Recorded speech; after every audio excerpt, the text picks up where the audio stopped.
Voice of Chhaava के लिए मैं तरुण भरत चौधरी। आज हमारे साथ एक युवा दबंग पत्रकार राकेश जी गहलोत उपस्थित है। राकेश जी, जो कि जिनकी कलम जब चलती है तो संसदीय क्षेत्र पूरी तरीके से हिल जाता है, भ्रष्टाचारियों की सांसें फूलने लगती है। राकेश जी, जो कि 2004 से समय गति के माध्यम से अपना सफर यशवंत जी घोड़ावत दादा के साथ ये सफर चालू किया था और माही की गूंज के साथ ये सफर नए आयामों तक पहुंच रहा है। राकेश जी, जो कि एक युवा पत्रकार है और आज हमारे इस मंच पे आए हैं, वीडियो में मैं राकेश जी का स्वागत करता हूं। नमस्कार तरुण जी, वॉइस ऑफ छावा ने इस मंच पे आज मुझे बुलाया है।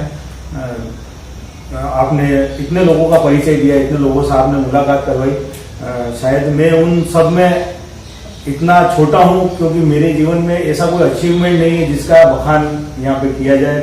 जो पहले लोग आए हैं उन्होंने अपने जीवन काल में अच्छे अचीवमेंट, अपनी काफी ऊंचाइयां छुई है और आपने ऐसे एक व्यक्ति को बुलाया है जिसके जीवन में पत्रकारिता के अलावा कोई ऐसा अचीवमेंट नहीं है जो उसने प्राप्त किया। उसके लिए मैं आपको धन्यवाद देता हूँ, वॉइस ऑफ छावा की टीम को धन्यवाद देता हूँ कि आज इस मौके पे मुझे अपनी बात रखने के लिए मौका दिया।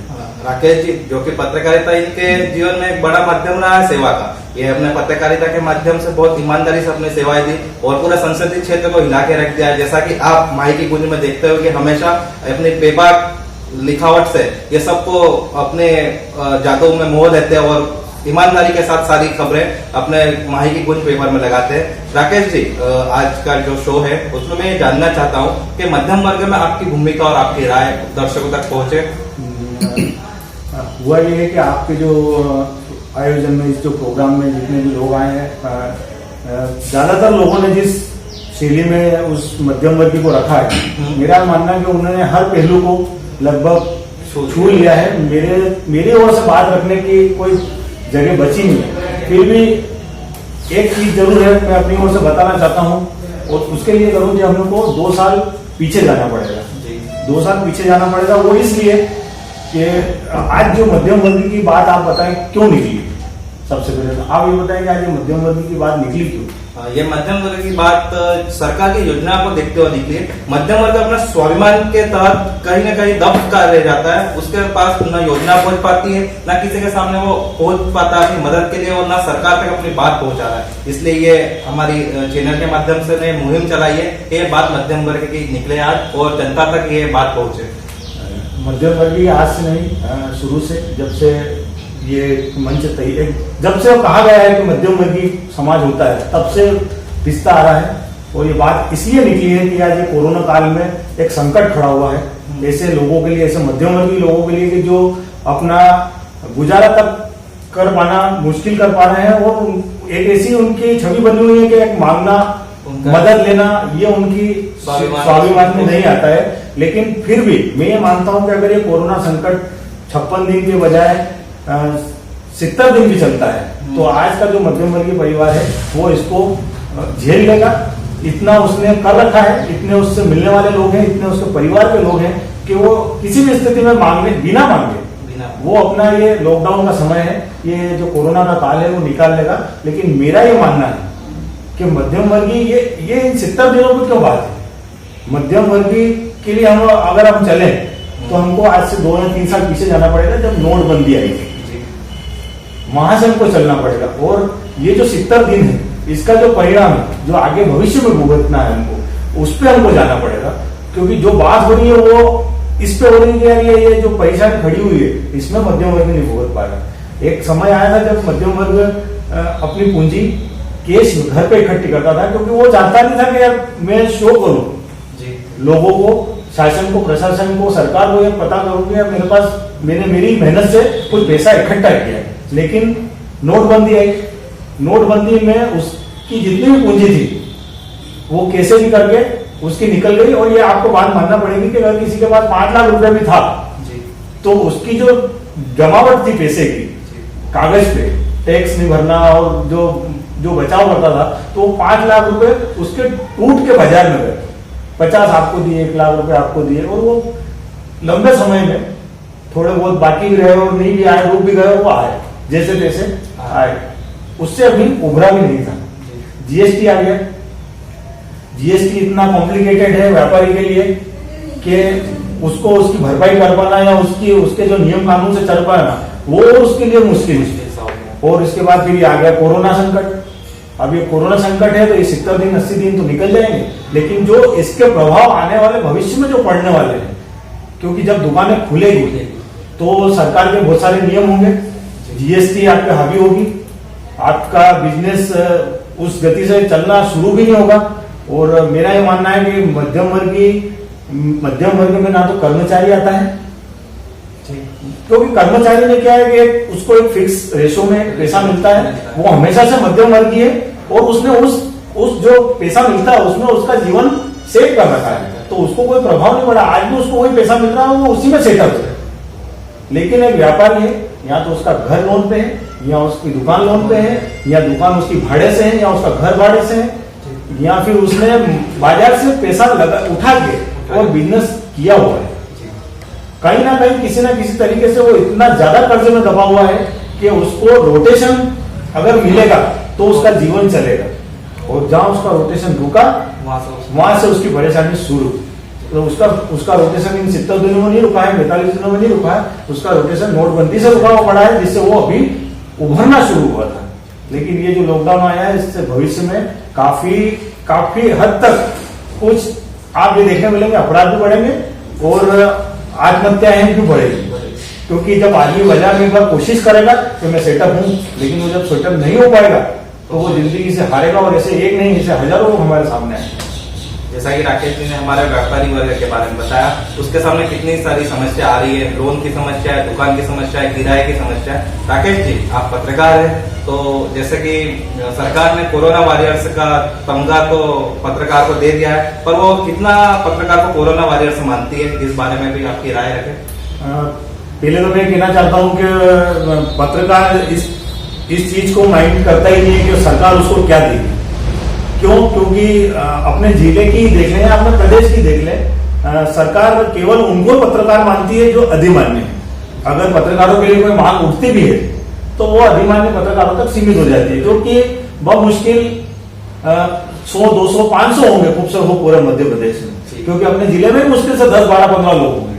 और पूरी पत्रकारों की बात की जाए तो अकेले 500 पत्रकार अपने जिले में, तो वो कभी सरकार से ऐसी मंशा रखते ही नहीं है। और निस्वार्थ भाव से, जहाँ कोरोना का संकट, जहाँ लोगों को घर से निकलने की मनाही थी, मैंने खुद ने अपील की थी कि यार पत्रकार मतलब इस कोरोना संकट में घर से बाहर ना निकले, कम निकले, अपने दोस्तों की मदद से समाचार बनाए। कुछ लोग आधे दिन वो जाए, आधे समय वो रहे, लेकिन लोग पत्रकारिता का एक ऐसा जुनून रहता है, ऐसा जज्बा रहता है कि वो आदमी अपनी जान पे खेल के और जाता है, और उसके पीछे उसकी ये मंशा नहीं रहती कि शासन उनको कोई मदद करे। लेकिन मेरा ये मानना है, सरकार से मेरा भी ये कहना है कि ऐसे लोगों को जिला स्तर पे चयनित किया जाए, पत्रकारों की सूची जिला स्तर पर तैयार की जाए, और ऐसे गंभीर संकट के समय में, क्योंकि केवल आप ये देखें कि पत्रकार का अगर रोजगार देखें उसके पीछे तो ठीक है, लेकिन जिनका रोजगार केवल पत्रकारिता ही था, जो उससे ही चलते थे, उसके पीछे आज वो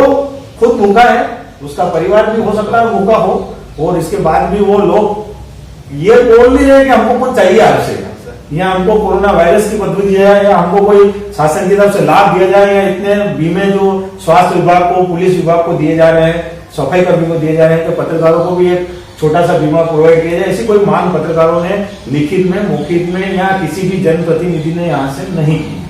जैसा कि राकेश जी ने हमें पत्रकार की दुर्भाग्यता की कहानी सुनाई है, और उससे मैं सहमत भी हूँ कहीं ना कहीं। राकेश जी, वर्तमान में झाबुआ जिले में 2 केस कोरोना पॉजिटिव आ चुके हैं। इसमें जो पत्रकारों के माध्यम से समय समय पर बात उठाई गई थी, उसके बाद भी प्रशासन ने अनदेखा करा, तो प्रशासन इस चीज को लेकर कितना सक्रिय है, आज अपनी भूमिका निभा रहा है? देखिए, प्रशासन अपनी जगह पे काफी मुस्तैद है, लेकिन जो शासन की योजनाएं हैं, जो शासन का कहना है कि सोशल डिस्टेंस या मास्क या जो जरूरी चीजें हैं, कोरोना से प्राथमिक उपचार जिसको कह सकते हैं अपन, फर्स्ट एड, जब अस्पताल में आप गंभीर रूप में जाते हैं किसी करीबी अस्पताल में, तो वो आपको पट्टी करेगा, वो आपको इस लायक बनाएगा, आपको गैस ऑक्सीजन लगाएगा, आपको इस लायक बनाएगा कि आप बड़े हॉस्पिटल तक पहुंच जाए।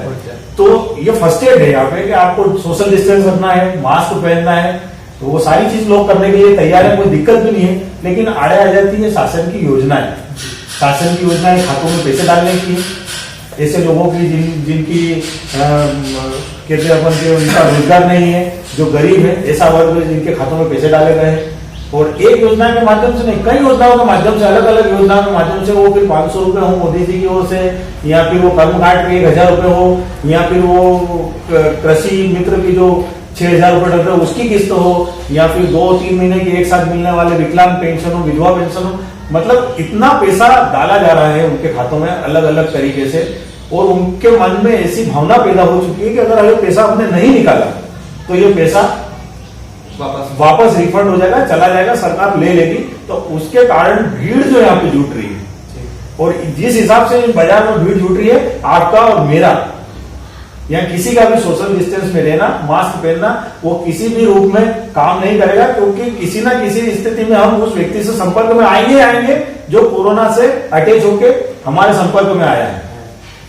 जैसा कि राकेश जी ने योजनाओं के बारे में कुछ फीडबैक दिया और बताया कि किस तरीके से योजनाओं के कारण कोरोना का खतरा हमारे झाबुआ जिले में बढ़ता ही जा रहा है। राकेश जी, मैं ये प्रशासन तक आपके कुछ संदेश पहुंचाना चाहूंगा कि किस तरीके से आगे वो इस तरीके मतलब इन बातों का ध्यान रखें और हमारे जिले में कोरोना के खतरे को कम करें। प्रशासन तो ठीक है, जनप्रतिनिधियों को भी इस बारे में सोचना चाहिए कि कैसे शासन की, क्योंकि शासन के पास पुलिस व्यवस्था, प्रशासन व्यवस्था इतनी ज्यादा नहीं है कि वो हर व्यक्ति पे एक व्यक्ति लगा सके। उनके पास व्यवस्था कम है, साधन कम है, और उनको सारी चीजें चलानी है, लोगों तक अपनी मदद भी पहुंचानी है और लोगों से सारी चीजों का पालन भी करवाना है। एक तरफ आप देखो, जनप्रतिनिधि भी किसी भी रूप में इस चीज का कोई पालन कर नहीं रहे। जो लोग चुन के सेवा करने के लिए आए हैं, जिनके पास आज मौका है, वो चाहे तो 5-5 के उसमें बेच में बैंकों के बाहर, कियोस्क के बाहर खड़ी भीड़ को अलग करके उनको सोशल डिस्टेंस में रख के, और अगर ये व्यवस्था करवा सकते हैं क्या, तो मैं ज्यादा उनकी सेवा को सम्मान करूंगा, ना कि वो उनके नेता का या वो उनके नेता आके भीड़ करे उनसे ज्यादा। आप मैसेज क्या दे रहे हो पब्लिक को? आप मैसेज गलत दे रहे हो पब्लिक को, आप खुद भीड़ कर रहे हो। आपका प्रशासन, आपकी सरकार भीड़ लगवा रही है, और उसको हटाने के लिए ना तो आपका प्रशासन ना आपकी तरफ से कोई प्रयास किया जा रहा है। तो मेरा प्रशासन से ये कहना है कि जो बैंकों के आगे, कियोस्क के आगे, जो सोसाइटियों के आगे भीड़ लगी हुई है, उसको व्यवस्थित करने के लिए आज भी समय है, क्योंकि पहले हमारे यहाँ कोरोना का कोई मामला था नहीं, अब कोरोना के मामले आ चुके हैं, और हमने देखा है कि जिस भी जिले में कोरोना ने प्रवेश किया है वो 1 या 2 पे कभी सिमटा नहीं।